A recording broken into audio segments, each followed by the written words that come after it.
Cubanita. Bom, tu falou que faz 10 anos que tu já tá no Brasil, né? 10 anos, graças a Deus. E, cara, como é que foi essa saída de lá? Foi dramática? Foi como? Foi igual a maioria das saídas das famílias em Cuba, né? Separação familiar. Começou em 2005 com meu pai é engenheiro em telecomunicações e eletrônica. Ele ocupava um cargo alto na empresa estatal onde ele trabalhava, para você ter uma ideia. Ele tinha acesso à internet em 2005. Caralho. Era proibido, era crime, né? Cubano ter acesso. E meu pai tinha porque ele trabalhava com isso e era um dos chefes, né? Mas ao contrário do que todo mundo fala e acha, a gente não tinha uma vida de rico. Era uma vida menos miserável. Então, quando você ocupa um cargo como o que meu pai ocupava, você tem que entrar para o Partido Comunista de Cuba. E quando você entra, aí esquece, você nunca mais consegue se desligar e sair do país. E meu pai não queria isso. Aí foi quando... Ele tem família brasileira, meu pai, a ascendência dele é libanesa. E há muito tempo atrás, eles migraram. Uma parte foi para Cuba, o avô dele foi para Cuba. Outra parte para o Brasil, Venezuela. E aí, essa família brasileira, a prima dele fez uma carta oficial convidando meu pai para passar umas férias aqui no Brasil, 3 meses, que era o máximo que um cubano podia ficar fora de Cuba. E aí, depois de muito trabalho, porque não foi fácil ele conseguir a autorização para sair, ele veio para cá de visita e deixou minha mãe grávida da minha irmã do meio. E eu com 5 anos na época. Minha mãe estava quase dando à luz. Ele veio em julho, agosto e novembro. Minha mãe deu à luz a minha irmã do meio. E aí, eles ficaram 4 anos separados. Meu pai ficou aqui no Brasil. Ele pediu asilo político depois de estar 1 ano aqui no Brasil. E deixou minha mãe lá grávida. Aí, depois de quase 4 anos, ele consegue tirar minha mãe de Cuba. Como que vocês se mantiveram sem ele lá durante 4 anos? Minha mãe, meu tio, irmão dela, mandava coisas para ela vender no mercado negro. Roupa, essas coisas. Que o governo, ele finge que não vê essas coisas.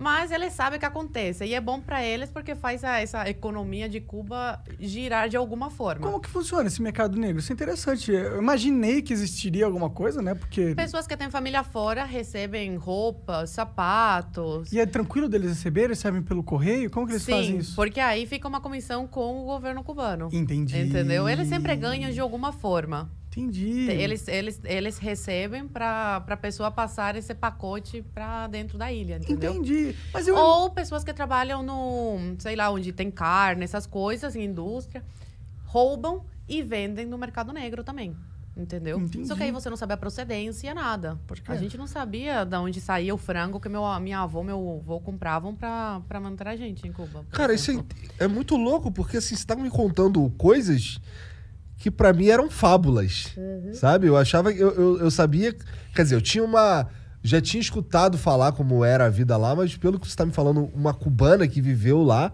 e que tem família lá, Tenho. isso é assustador até. Mas tipo, não poder sair de Cuba.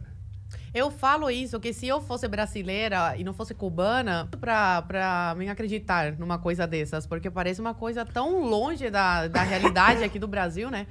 Mas, infelizmente, é isso que os cubanos passam. Atualmente, o cubano pode sair da ilha, tá? Só que é muito difícil, tem que ter muito dinheiro e, geralmente, quem consegue é quem tem família fora, que aí consegue bancar essa saída. Agora tá mais liberada essa saída, não como antigamente, que era completamente... Por Entendi. exemplo, criança não podia sair de visita. Por isso que meu pai teve que separar toda a família. Aí, terminando essa história, meu pai ficou no Brasil depois de quase 4 anos. Consegue tirar minha mãe de Cuba. Eu e minha irmã ficamos com os nossos avós. Eu com 9 anos na época e minha irmã com 3. E aí minha mãe vem para o Brasil, vai direto para a Polícia Federal e pede asilo político. Porque como eles são casados, meu pai e minha mãe, ela tinha direito a lei de refugiada também, igual meu pai. E aí minha mãe fica no Brasil, engravida nesse período. Uma coisa de Deus, eu sou muito católica, acredito muito. E realmente foi uma coisa de Deus, porque meus pais estavam muito mal na época de dinheiro. Assim, R$5 no bolso, por exemplo.